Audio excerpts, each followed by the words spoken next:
અને આ સાથે ગુજરાત ફર્સ્ટનું બઝર વાગી ચૂક્યું છે। ગઈકાલે જ્યારે મતદાન પૂર્ણ થયું હતું મહારાષ્ટ્ર અને ઝારખંડમાં, ત્યારે 6 વાગ્યા બાદ એક્ઝિટ પોલ બતાવવામાં આવ્યો, જેમાં વાવ બેઠક પણ ચર્ચા થઈ હતી। આખરે વાવનો પટારો 23 નવેમ્બરે ખુલવાનો છે, પરંતુ તે પહેલા ભાજપ, કોંગ્રેસ અને અપક્ષ ઉમેદવારો છે તેમાં કેવો આત્મવિશ્વાસ છે, તેઓ આખરે શું કહી રહ્યા છે તે પણ અમે જાણવાનો પ્રયત્ન કર્યો હતો। અને સૌપ્રથમ અમે કોંગ્રેસના ઉમેદવાર ગુલાબસિંહ રાજપૂત સાથે વાતચીત કરી કે આમાં જે પત્રકારો કહી રહ્યા છે, જે જનતા કહી રહી છે, તેમાં કોંગ્રેસ ક્યાંક પાછળ છે, અહીંયા ભાજપનું પલડું ભારે જોવા મળી રહ્યું છે, એ મામલે આપનું શું કહેવું છે? ત્યારે ગુલાબસિંહ રાજપૂતે એમ કહ્યું કે વાવની જનતાનો આભાર માનું છું અને તેમણે વિશ્વાસ પણ વ્યક્ત કર્યો કે હું જ આ ચૂંટણી જીતવાનો છું, પરંતુ સાથે સાથે તેમણે એમ પણ કહ્યું કે માવજી ચૌધરી, માવજી પટેલ એક ભાજપનું જ એક ભાજપની રણનીતિ છે, ભાજપની ચાલ છે, તેવું ગુલાબસિંહ રાજપૂત કહેવા લાગ્યા।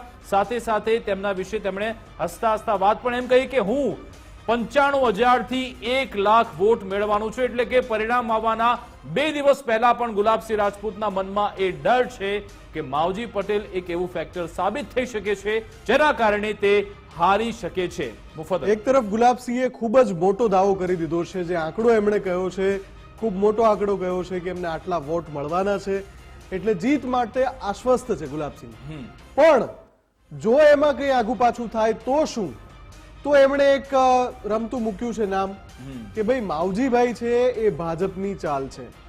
આ જે વાત એમણે કરી છે પ્રચાર દરમિયાન એ વાત કરતા હતા, પરંતુ આ વખતે એમણે ખુલીને એવું કીધું કે માવજીભાઈ ભાજપની ચાલ છે। આ પહેલા પણ આ શબ્દોનો ઉપયોગ અલગ અલગ જગ્યાએ અલગ અલગ વ્યક્તિઓ દ્વારા થયો છે, પણ શું ગુલાબસિંહ એવો સિગ્નલ આપી રહ્યા છે કે જો એમની ધારણા પ્રમાણેનું પરિણામ ન આવે તો એ જ થવાનું છે જેના ઉપર કેટલાક પોલિટિકલ એનાલિસ્ટ પોતાની પ્રતિક્રિયા આપી ચૂક્યા હતા કે ભાઈ જો માવજીભાઈ કોઈના વોટ કાપશે તો એ કોંગ્રેસના જ કાપશે, એ સિવાય એમાં ભાજપને કોઈ નુકસાન થવાનું નથી।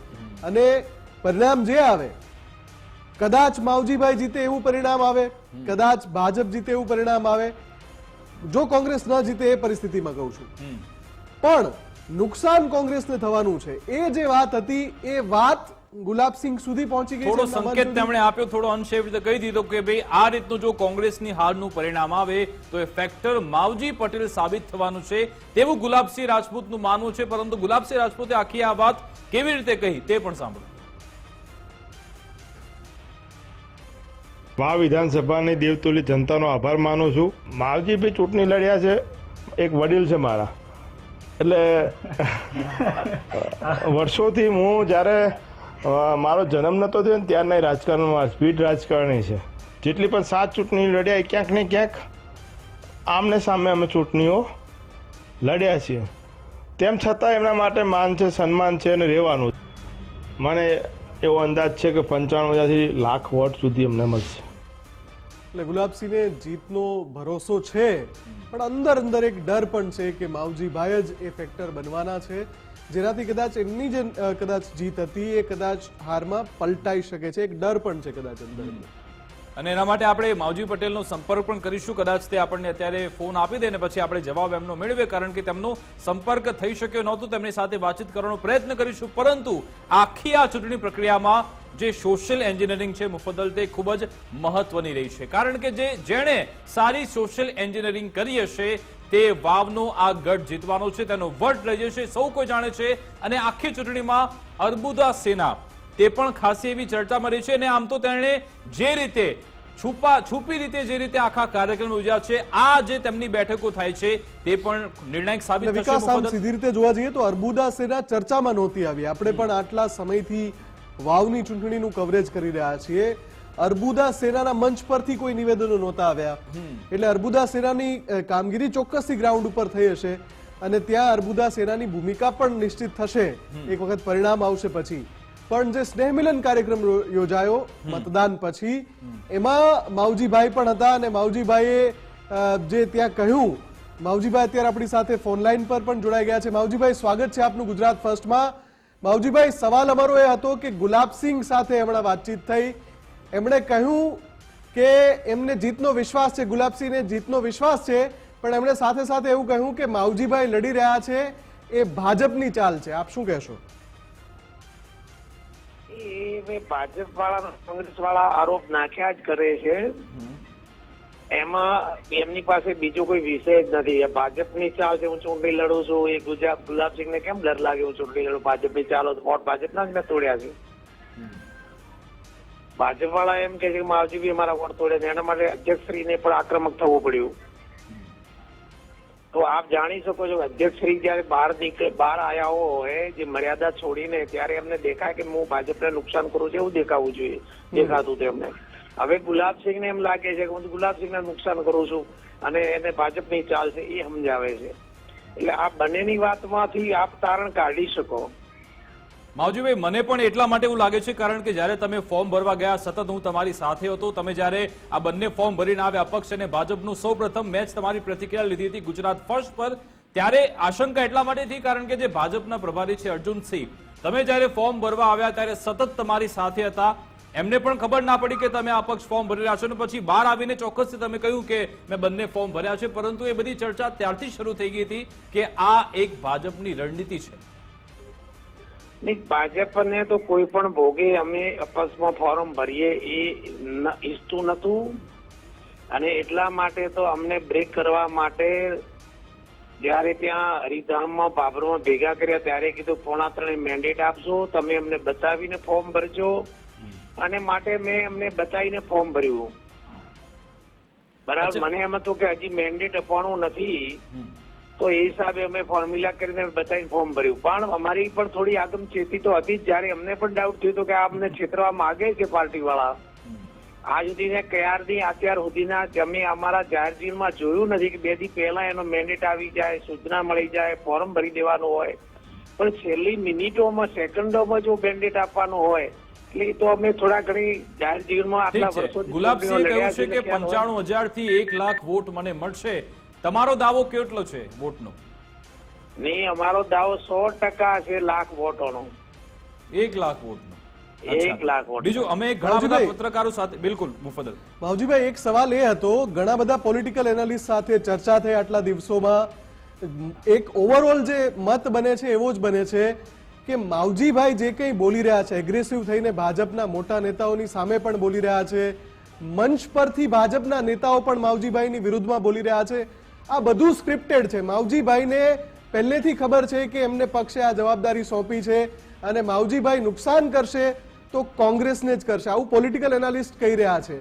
એ અંગે શું પ્રતિક્રિયા? કોંગ્રેસે નુકસાન સ્વાભાવિક છે કે ત્યારે આપે પહેલા હું ફરીથી પણ કહું છું કે આદરણીય અધ્યક્ષ શ્રી ગુજરાત વિધાનસભાના શંકરભાઈ ચૌધરી સાહેબ જયારે આક્રમક થઈને કહેતા હોય કે ગુલાબસિંહને જીતાડવા માટે માવજીભાઈ ઉભા છે અને એમની પાસેથી મોટા પૈસા લીધા છે એવો મોટો આરોપ મારા ઉપર મૂકતા હોય, એ જવાબદાર માણસ છે. કારણ કે સમજ્યા વગર તો બોલે નહીં.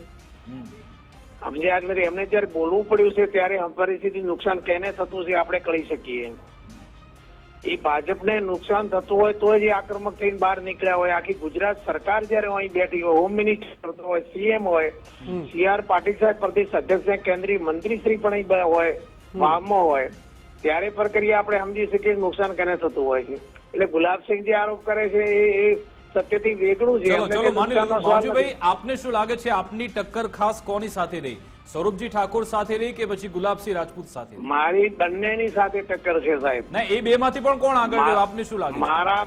મારા મતે કરવત જેવું કામ છે મારું. જતન વળતર 2 વાર કાપે એટલે જયારે આગળ જવું ત્યારે ભાજપ કપાય, પાછળ વળવું એટલે કોંગ્રેસ કપાય. એટલે એમ નહીં માવજીભાઈ, માની લો કે તમે દાવો કરી રહ્યા છો એ પ્રમાણે મત મળી જાય. હા, એટલે એ પ્રમાણે જો મત મળી જાય તમને તો પેલો નંબર માનો કે તમે લઈ લો, આપણે ધારી લઈએ, તો બીજા નંબરે કોણ રહેશે? તમને શું લાગે છે? નહીં, બીજા નંબરમાં હવે એ બે વિચાર એ લોકો અભ્યાસ કર્યો જ નથી. ઓકે. અને એ દિશા તરફ ગયો જ નથી. મારો તમને ખબર હશે કે આ વિસ્તારમાં કઈ રીતના મત પડ્યા હશે અને તમે ના પાડો છો. મારો મત માત્ર ને માત્ર જ્યાંથી મત મળે ત્યાંથી લેવા, પણ મારે જીતવું, મારા પ્રજાને સંતોષ આપો, મારા કાર્યકર્તાઓને સંતોષ આપો, મારા વિસ્તારની પ્રજાને ન્યાય આપો, અને જે હકીકતમાં અમને અન્યાય થયો ન્યાય પ્રાપ્ત થાય એના માટે મારો એક જ લક્ષ્ય હતો, જીતવાનો. મારે કોઈને નુકસાન કરવાનો પ્રશ્ન તો ગમે ત્યાંથી આપણે નીકળવું આગળ, એ જ વાત હતી. બિલકુલ બિલકુલ આભાર માવજીભાઈ અમારી સાથે જોડાવા બદલ, વાતચીત કરવા બદલ. તેમણે ખોખાડીને વાત ન કરી, પરંતુ એક શબ્દ તે બોલી ગયા કે હું આગળ નીકળીશ એટલે એમાં કોંગ્રેસના મત કપાશે એવું તેમનું કહેવું છે. એટલે એમને પણ લાગી રહ્યું છે કે જો તેમના મત વધશે તો પછી કોંગ્રેસના મત ઘટવાના છે. અને બીજું એ કે માવજીભાઈ બહુ પીઢ રાજકારણી છે અને ત્યાંનું જે ઉત્તર ગુજરાતનું એ વિસ્તારનું જે રાજકારણ છે એના ખૂબ જ પ્રખર જાણકાર છે. અને તમે જેમ કહ્યું એમણે બધા કયાસ લગાવ્યા હશે, એટલે એ પીઢ રાજકારણીની જ નિશાની છે કે એના પત્તા ન ખોલે. પણ એમણે બધી ગણતરી માંડી હશે, બૂથ વાઇઝ ડેટા પણ કદાચ એમણે લીધો હશે અને પરિણામ બાદ આપણે ફરીવાર એમની સાથે સંપર્ક કરીશું જ્યારે એકચ્યુઅલ ડેટા જે જનાદેશ સામે આવશે ત્યારે ખબર પડશે. પણ માવજીભાઈ જ્યારે આજે અર્બુદા સિન્હાના સ્નેહ મિલનમાં હતા ત્યારે એમણે શું કહ્યું એ સાંભળી લઈએ. જે કર્યું છે કામ આપણે કહેવું પડે, તો એ જાતની પ્રક્રિયા આજે આપણા 2 લાખ સભાસદ બનાવવા. અહીં પાઈ આયા, આપણે કોઈ પાર્ટી પક્ષ કોંગ્રેસના આયા, ભાજપના આયા, આ પાર્ટીના આયા છે, બીજી પાર્ટીના આયા છે, સમાજની અંદર આયા એટલે એક